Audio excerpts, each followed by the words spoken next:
two reasons. अब तो नहीं हो रहा है। Reason number one,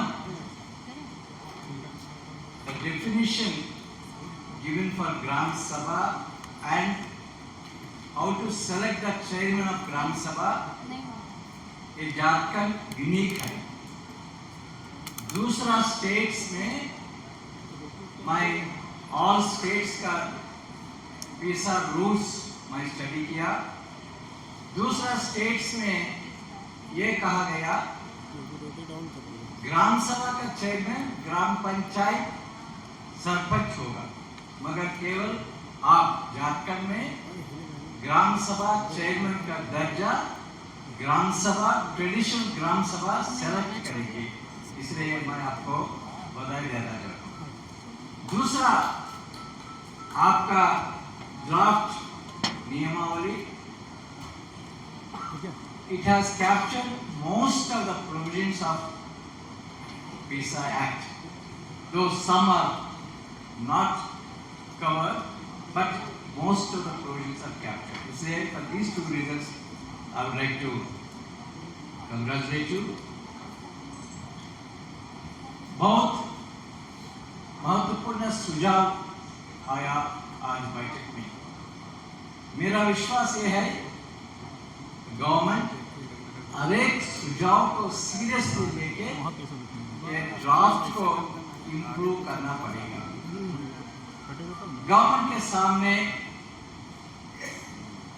कुछ एक्शन पॉइंट्स के बारे में मैं विस्तार रूप से 5 मिनट लेके बात करना चाहते हैं। 9 एक्शन पॉइंट्स। एक्शन पॉइंट 1, जो कंसल्टेशन आप इधर रांची में किया, मगर ये कंसल्टेशंस आप विस्तार रूप से क्षेत्र स्थाई पर ग्रास रूट लेवल पर आदिवासी कम्युनिटी के साथ आप करने के लिए आप प्रयास करना पड़ेगा, क्योंकि आपको ग्रास रूट लेवल सजेशंस आपको मिलेगा, ये बहुत महत्वपूर्ण होगा। दूसरा ये है आपका झारखंड पंचायत राज एक्ट 2001, ये एक्ट को आप संशोधन लाना पड़ेगा, क्योंकि मैं विस्तार रूप से वो एक्ट को एग्जामिन किया। वो act is not 100% in sync with PISA act. वो एक्ट को आप संशोधन करना चाहिए। और if you are more bold, if you are more revolutionary, आप ये भी कर सकते ये नया एक्ट शेड्यूल एरियाज के लिए झारखंड पंचायत राज नया एक्ट भी आप ला सके, ताकि देयर इज नो कंफ्यूजन, क्योंकि आपका Jharkhand panchayat Raj act 2001 covers both schedule areas and non schedule areas. इसलिए क्या आप शेड्यूल एरियाज के लिए पूरा PISA प्रोविजंस लागू करने के लिए क्या एक नया एक्ट लाने के लिए आप सोचे नहीं सोचे आप विचार करिए। मगर ये झारखंड पंचायत राज एक्ट को संशोधन, कई प्रोविजंस में संशोधन जरूर लाना चाहिए, इसके बिना आप आगे नहीं जा सके। दूसरा पॉइंट ये है, there are many acts which are coming in conflict with PISA। आप वो एक्ट्स को आइडेंटिफाई करके वो एक्ट्स में आप संशोधन लाना चाहिए, ताकि आपका PISA रूल्स को मजबूत मिलेगा। और अनदर सुझाव ये है, आप nearly 29 years after passage of PISA Act, आप रूल्स बनने में आप तैयार है, तो आफ्टर 29 years। इसलिए आप दूसरा स्टेट्स में शेड्यूल 5 11 स्टेट्स है, दूसरा स्टेट्स में पीसा रूल्स का इम्प्लीमेंटेशन में एक्सपीरियंस क्या है, आप स्टडी करके केवल वो rules, not just studying those rules, आप वो रूल्स इम्प्लीमेंटेशन का एक्सपीरियंस आप स्टडी करके वो एक्सपीरियंसेस आप ट्राइबल्स का एक्सपीरियंसेस आप कैप्चर करके आपका एक्ट बहुत अच्छी तरफ इम्प्रूव करना पड़ेगा। क्योंकि आपका जब आप झारखंड पीसा रूल्स जब आप नोटिफाई करेगा झारखंड में, पूरा देश में दूसरा स्टेट्स में भी ये डिमांड आना पड़ेगा, हमारा रूल्स भी झारखंड तरफ आना, झारखंड तरफ मॉडिफाई करना, पूरा देश में ट्राइबल्स में ये मूवमेंट आप इनिशिएट करना। इसलिए आप दूसरा स्टेट्स का एक्सपीरियंसेस भी लेके अच्छी तरफ लागू करने के लिए बहुत महत्वपूर्ण एक्ट लाइए। क्योंकि इतना सालों के बाद आप ये रूल्स बने, ये रूल्स बहुत महत्वपूर्ण होना, दूसरा स्टेट्स का एक मार्गदर्शक होना, दूसरा स्टेट्स में एजुकेशन से शुरू होना, झारखंड का रूल्स हमको भी चाहिए, वो डिमांड दूसरा स्टेट्स में आना पड़ेगा। और ये land acquisition, right to fair compensation, transparency in resettlement rehabilitation act 2013, ये एक्ट बनने में मेरा भूमिका भी है जब मैं गवर्नमेंट ऑफ इंडिया में काम कर रहे, मगर ये इट इज अनफॉर्चुनेट वो एक्ट में 2013 एक्ट में उसी टाइम में हम शेड्यूल एरियाज के लिए स्पेशल प्रोविजंस रखा, मगर वो प्रोविजंस आपका झारखंड पीसा 2024 रूल्स में नहीं है।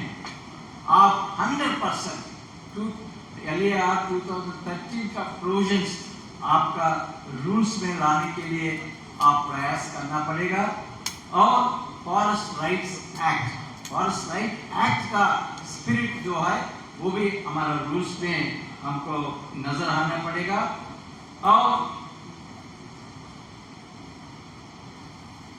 आप एक बहुत महत्वपूर्ण गोल लेके सोचना पड़ेगा। हम पीसा का मेन ऑब्जेक्टिव क्या है? मेन ऑब्जेक्टिव क्या है? वो ट्रेडिशनल ग्राम सभा को एक सेल्फ गवर्नेंस के लिए, गवर्नेंस मीन्स 3 थिंग्स, एक लेजिस्लेशन, जुडिशरी, एग्जीक्यूटिव। क्या आपका ग्राम सभा को ऑल दीज पावर्स देने में you should not have any hesitation. आपका ग्राम सभा से रियल डेमोक्रेटिक इंस्टीट्यूशन तरफ आगे जाने के लिए आप प्रयास करना ये रूल्स पे। और अदर मोस्ट इम्पोर्टेंट ये है लैंड एक्विजिशन में कंसर्न ये नॉन नेगोशिएबल होना, कंसल्टेशन नहीं है, कंसर्न आपका प्रोविजंस में आप डालना पड़ेगा, आपको चॉइस नहीं है। आप कंसर्न प्रोविजन आपका रूल्स में नहीं डाले तो आपको आदिवासी कम्युनिटी से बहुत नेगेटिव परसेप्शन आएगा। कंसर्न डालना पड़ेगा क्योंकि आदिवासी लोगों को भी उनका डेवलपमेंट के बारे में जानकारी है। They can decide when to give consent, when not to give consent. So trust the Adivasis. Finally, जो rules आप बना रहे is actually conflict between 2 forces. On one side, Adivasis trying to claim their traditional rights, their right over resources. On the other side, we all have come in the government. We are late entries into the scene, but we have हमको हमारा voice बहुत मजबूत है, इसलिए we are trying to snatch those rights. आपका rules हर एक चीज में आदिवासी की तरफ आप स्टैंड लेना पड़ेगा। उनका राइट्स 100% प्रोटेक्ट करने के लिए आपका राइट्स के बारे में आपका चैप्टर क्लोज करना पड़ेगा ताकि आप आदिवासी को न्याय दिलवा सके। इसलिए जो प्रोविजंस है लैंड एक्विजिशन में, माइनर मिनरल्स में, माइनर फॉरेस्ट में, ये प्रोविजंस में 100% राइट आप आदिवासी को देना पड़ेगा ताकि क्योंकि आप स्टेट फॉर्मेशन के बाद 25 इयर्स के बाद ये रूल्स आप नोटिफाई करने के लिए आप प्रिपेयर कर रहे। ये रूल्स ऐसा होना पूरा देश में एक मॉडल रूल्स होना पड़ेगा। और finally when I am listening to all the suggestions from all the participants, it is like all of you trying to come forward and prepare a good menu so that our tribals can have a good dinner. मगर हम those who are making the dinner के बारे में बात नहीं किया, उनका responsibility के बारे में बात नहीं किया, उनको अच्छी तरफ डिनर नहीं करे तो क्या पनिशमेंट देंगे वो बात नहीं किया।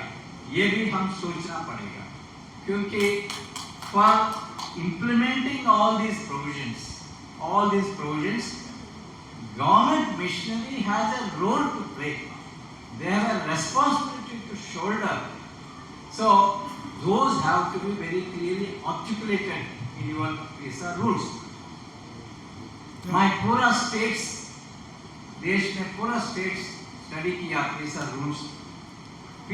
rules का implementation 10% भी नहीं है। PISA rules का बहुत बड़ा rules है, 40 pages, 30 pages, 50 pages, मगर implementation 10% भी नहीं है। उसका कारण ये है जो इम्प्लीमेंटेशन का रिस्पॉन्सिबिलिटीज कंधे पर लेके आगे जाना, वो लोगों के बारे में कुछ बात नहीं किया। गवर्नमेंट डिपार्टमेंट्स के बारे में, कलेक्टर्स के बारे में, उनका रिस्पॉन्सिबिलिटीज क्या है, उनका प्रोसेस क्या है, हम कहीं नई रूल्स में नहीं लिखा। इसलिए they are scot free, these rules are not getting implemented. आप एक बार Mahatma Gandhi national rural employment guarantee act एक बार पढ़िए। ये act it is developed in such a way that there is no option for any state not to implement in the way it is designed. Act has brought out the implementation responsibility so clearly in the act. इसलिए act has become successful across the state. इसलिए आप ये मुद्दे पर ध्यान रखिए, वो implementation के बारे में, इम्प्लीमेंटेशन प्रोसेस के बारे में, गवर्नमेंट डिपार्टमेंट्स का रिस्पॉन्सिबिलिटीज के बारे में भी सोचिए। ये मुद्दे भी आपका रूल्स पे रखिए। तो मेरा अंत में मेरा सुझाव है, आप don't rush to take it to the cabinet. आप फील्ड स्तर पर भी कंसल्टेशन करिए, सुझाव लिए और ऑल स्टेट्स का एक्सपीरियंसेस भी मन में रखिए थे। Develop these PISA rules and make it the best in the country so that all the tribes and all the states demand for these kind of rules. Thank you very much.